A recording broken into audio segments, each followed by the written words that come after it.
Chief justice Pakistan قاضی فائز عیسیٰ نے remarks دیے ہیں کہ 4 سماعتوں کے باوجود یہ ہماری کارکردگی ہے کہ ایک کیس ختم نہیں ہوا۔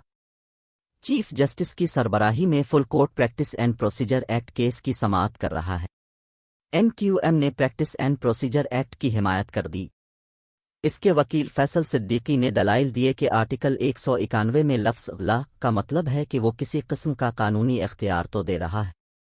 جسٹس اعجاز الاحسن نے کہا کہ میں ایک سوال پوچھنا چاہتا ہوں۔ چیف جسٹس پاکستان نے کہا کہ میری اپنے ساتھی ججز سے درخواست ہے کہ اپنے سوالات کو روک کر رکھیں۔ 4 سماعتوں کے باوجود یہ ہماری کارکردگی ہے کہ ایک کیس ختم نہیں ہوا۔ مسٹر صدیقی اب ہر سوال کا جواب نہ دیں، اپنے دلائل پر توجہ دیں۔ چیف جسٹس کے روکنے کے باوجود جسٹس منیب اختر نے سوال کیا کہ صرف یہ بتا دیں کہ آرٹیکل 191 میں لا کا کیا مطلب ہے۔ چیف جسٹس نے جسٹس منیب سے کہا کہ اگر آپ نے پہلے ہی ذہن بنا لیا ہے تو فیصلے میں لکھ لیجئے گا۔ جسٹس منیب اختر نے کہا کہ بینچ کا حصہ ہونے پر میرا حق ہے کہ میں سوال کروں، میرا مسئلہ میرا سوال ہے اور اس کا جواب دیں۔ اگر اس طرح سوال کے دوران خلل ڈالیں گے تو یہ نامناسب ہے۔ چیف جسٹس پاکستان نے ریمارکس دیے کہ میں سوال میں خلل نہیں ڈال رہا، وکیل کو سن لیتے ہیں پھر سوالات کا جواب آ جائے گا، ہمیں پہلے ہی رائے دینے کے بجائے فیصلہ لکھنا چاہیے۔ فیصل صدیقی نے کہا کہ پارلیمنٹ سپریم کورٹ کے اختیارات کو کم کرنے جیسی قانون سازی نہیں کر سکتی موجودہ قانون سے، مگر یہ اصول متاثر نہیں ہوا۔ جسٹس اعجاز الاحسن نے کہا کہ ایکٹ سے سپریم کورٹ کی آزادی میں مداخلت کی گئی۔ جسٹس منیب اختر نے پوچھا کہ کیا لیجسلیٹو انٹریز پارلیمنٹ کو سپریم کورٹ پر سپروائزری کا اختیار دیتی ہیں۔ جسٹس اعجاز الاحسن نے کہا کہ ایکٹ سے پارلیمنٹ پر عائد تمام آئینی پابندیوں کی خلاف ورزی ہوئی۔ فیصل صدیقی نے کہا کہ پارلیمنٹ پر 4 پابندیاں ہیں، پارلیمنٹ عدلیہ کی آزادی میں مداخلت نہیں کر سکتی۔ ہر پابندی کو ایکٹ کے شقوں کے ساتھ ملا کر بتاؤں گا کہ پارلیمنٹ نے کیسے خلاف ورزی نہیں کی۔ پارلیمنٹ سپریم کورٹ کو سپروائز کر سکتی ہے۔ جسٹس اعجاز الاحسن نے کہا کہ سپروائز کرنے کا مطلب تو سپریم کورٹ کو کنٹرول کرنا ہوگا۔ وکیل فیصل صدیقی نے جواب دیا کہ پارلیمنٹ کے سپروائزری اختیار کی بھی حدود ہیں۔ جسٹس منیب اختر نے کہا کہ کیا لیجسلیٹو انٹریز پارلیمنٹ کو سپریم کورٹ پر سپروائزری کا اختیار دیتی ہیں۔ جسٹس منصور علی شاہ نے ریمارکس دیے کہ اگر آرٹیکل 191 کو لیجسلیٹو انٹری 58 کے ساتھ ملا کر پڑھیں تو پارلیمنٹ کے پاس قانون سازی کا مکمل اختیار تھا۔ صلاح الدین نے اسی کا حوالہ دے کر کہا کہ پارلیمنٹ تو سپریم کورٹ رولز ختم بھی کر سکتی ہے۔ قانون میں اپیل لارجر بینچ کے سامنے بھیجنے کا کہا گیا، کیا یہ لارجر بینچ تمام نئے ججز پر مشتمل ہوگا؟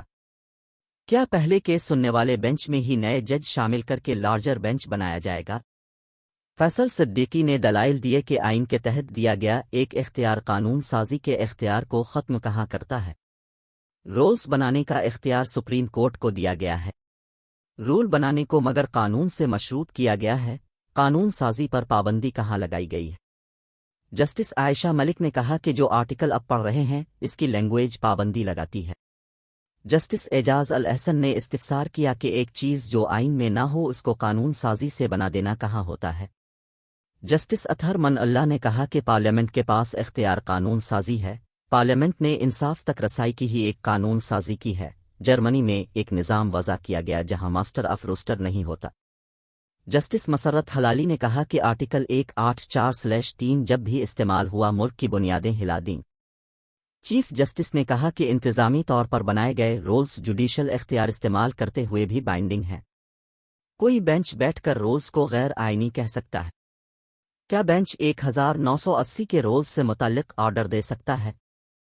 فیصل صدیقی نے کہا کہ چیف جسٹس کے کردار کو ریگولیٹ کرنے سے سپریم کورٹ کا اختیار کم نہیں ہوتا۔ جسٹس منیب اختر فیصل صدیقی سے سوال کرنے لگے تو چیف جسٹس نے وکیل فیصل صدیقی کو روکتے ہوئے کہا کہ پہلے میرے سوال کا جواب دیں، بعد میں دوسرے سوال پر آئیں۔ میں نے آج سب سے کم سوال پوچھے ہیں، ماسٹر آف روسٹر کو اتنا تو اختیار دیں۔ جسٹس اعجاز الاحسن نے پوچھا کہ کیا پارلیمان کہہ سکتی ہے کہ کمیٹی میں 3 نہیں 5 ججز ہوں؟ چیف جسٹس کا فیصل صدیقی سے مکالمے میں کہنا تھا کہ جسٹس اعجاز کہہ رہے ہیں سپریم کورٹ میں مداخلت ہوئی، اب یہ کیوں نہیں کہتے ہاں مداخلت ہوئی کیونکہ چیف جسٹس اپنا کام نہیں کر رہے تھے۔ سادہ سی باتیں ہیں، آپ کو ہچکچاہٹ کیا ہے؟ کہہ سکتے ہیں نہ اگر یہ مداخلت بھی ہوئی تو اچھی ہوئی، کئی سال کیس نہ لگے اور ہم کہہ دیں ہماری مرضی، ہم کسی کو جواب دے نہیں۔ ہر ادارہ اپنا احتساب کرے اس سے پہلے کہ کوئی اور کرے۔